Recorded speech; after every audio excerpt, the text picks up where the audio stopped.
So I went down to New York City when I was 21 years old. I did very well, and I got in a Broadway show. And I had a girlfriend at the time who I was really proud of. My career was rising. I'd been in co-starred in a movie for Paramount Pictures and Columbia Pictures, hanging out with Robert Downey Jr. and Tom Cruise and that generation of actors. And things were doing really well. I had a girlfriend who was a medical doctor, a professional dancer.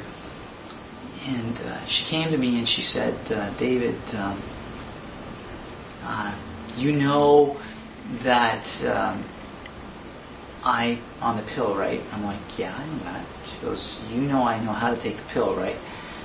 And I'm like, yeah, I know that. She says, well, what you don't know, David, is that the pill doesn't always work. I'm pregnant. And I looked at her, I'm like, oh.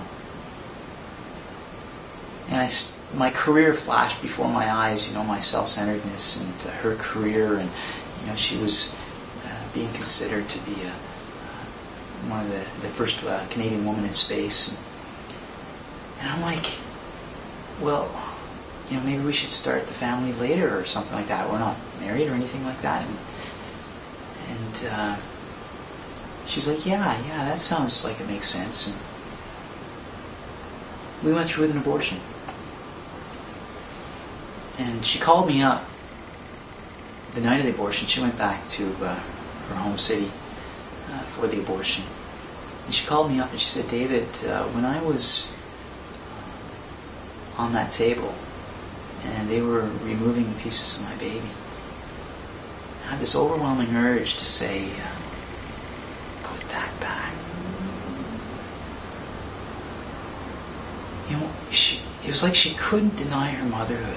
With all the career and with all of the successful things that she'd done in her life, the education and everything, she couldn't deny that part of her that, you know, that was carrying a baby. And I didn't know how to respond to that. It's like, it was too late. It was too late. And so I saw a woman who was beautiful, strong, talented. I saw her crumble before my eyes. And I got really messed up after that. A lot of people say that abortion doesn't affect men. I'm living proof that it does. I fell into bulimia. I was vomiting up to 6 times a day. Started using a lot of drugs, cocaine, drinking a lot, mouthing off to directors. I got in a show that a lot of New York performers would love to be in. I was the rock and roll cat in the U.S. National Tour of Cats. And I was out on that tour in Philadelphia. We were going to open up in Chicago. And I blew out my voice completely from kind of the way I was living. And that was the end of my career. I was 23 years old. I think most fair-minded people will realize that we shouldn't censor a whole group just because of their gender. And besides, if we truly want to help women who are going through crisis pregnancy, the last thing we want to do is create a dividing line between them and their partners. We have to understand abortion isn't a women's rights issue, it's a human rights issue.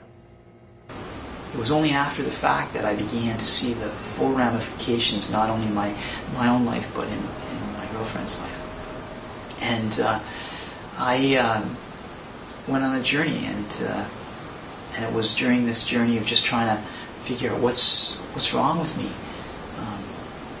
that I really had to accept the responsibility for participating in the taking of my own child's life. I basically hired a hitman to take the life of my child because my child was not convenient to me and my girlfriend.